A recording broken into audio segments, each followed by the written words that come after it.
Manufacturers make waste by misusing and overusing materials, and we make waste by the very simple act of mixing everything together. This trash, which is such a big problem, is a man or woman generated material.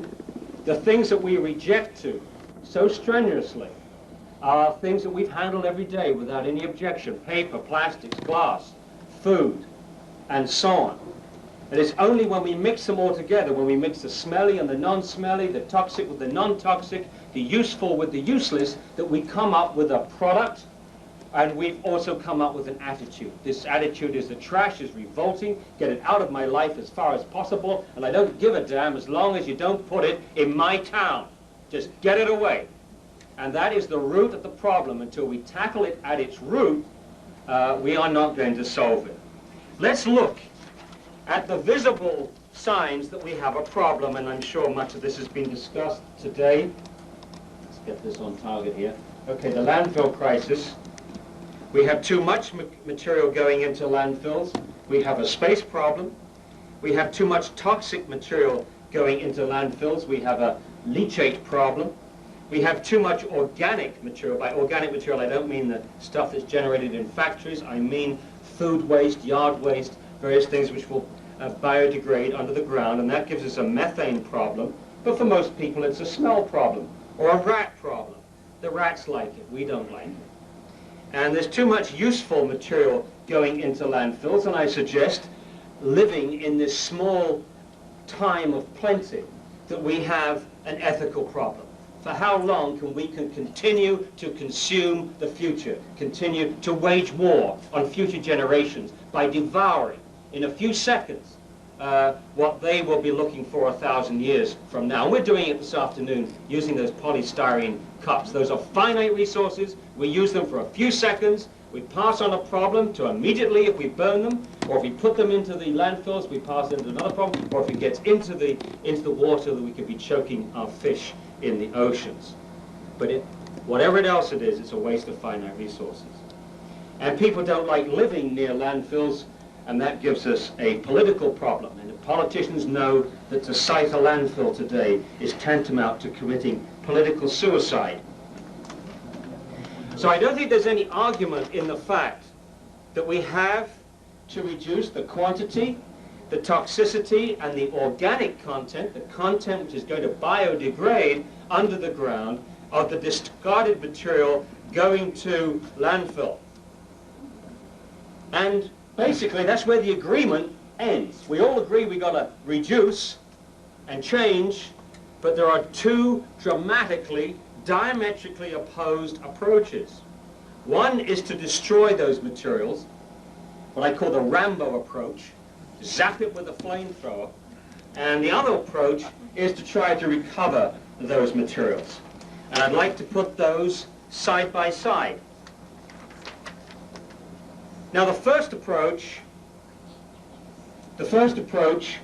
is to destroy the incinerator, the mass burn incinerator that we just heard a little bit about. And I will put to you that the real problem here is that you're trying to come up with the technology to handle waste. You haven't tackled the problem here, you've left everything mixed together, and you're still looking for the pipe dream. The first pipe dream failed. Let's find a hole in the ground that we can put everything mixed up in, and nothing will happen. And now we know, of course, it does happen, and we're paying the price for it with hundreds of Superfund sites around. Now we're looking for another pipe dream which says, keep it all mixed, and instead of putting it in a hole in the ground, put it into a hole in the furnace, and come along and destroy it.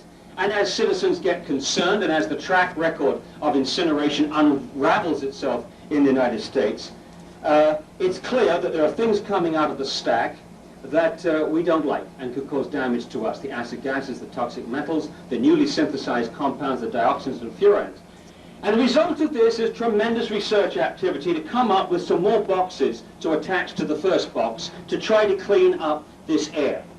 In short, we are trying to perfect destruction, and we're spending billions of dollars trying to perfect destruction instead of going back to the beginning and trying to perfect recovery. If we're going to spend all this time, money, and effort, let's do it on the right solution and not on some short-term solution.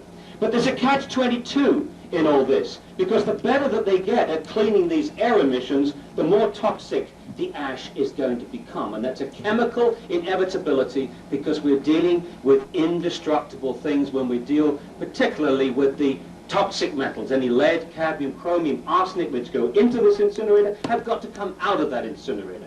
And the craziest chemistry that's going on at the moment, or PR chemistry, is to say that the air emissions are okay and the ash is non-toxic. You can't have it both ways. If the air emissions are okay, you've got a good incinerator, and therefore the ash is toxic. And if the ash is not toxic, you've got a lousy incinerator. Simple as that.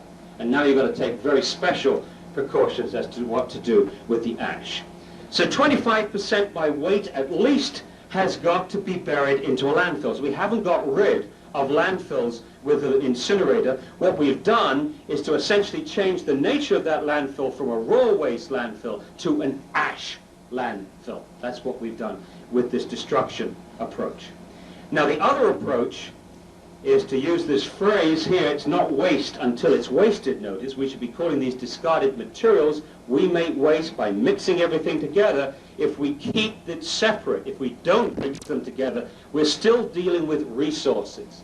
And this approach then would put the maximum effort into reusing objects, recycling materials, composting the organics, removing the toxics for special treatment. That's only about 1% of the domestic waste stream. And then after you've done all that, several other things can be done. Number one, as you're doing it, you're educating the public into recognizing a lot of these things are junk that we're paying for, that we don't need all those plastic bags. We don't need those plastic cups, knives, forks, spoons, throw away razors, throw away everything. We don't need them.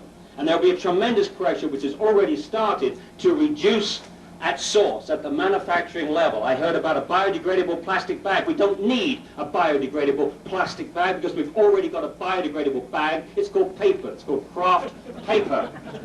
And that's what we're going to find, as I say, it's already happening. And also, as we take those toxics out, as people see how toxic the batteries are, for instance, that we use with mercury and cadmium and other toxic metals, they're going to say, hey, get the toxics out at source. Don't put a battery on the market. It's got toxics in it unless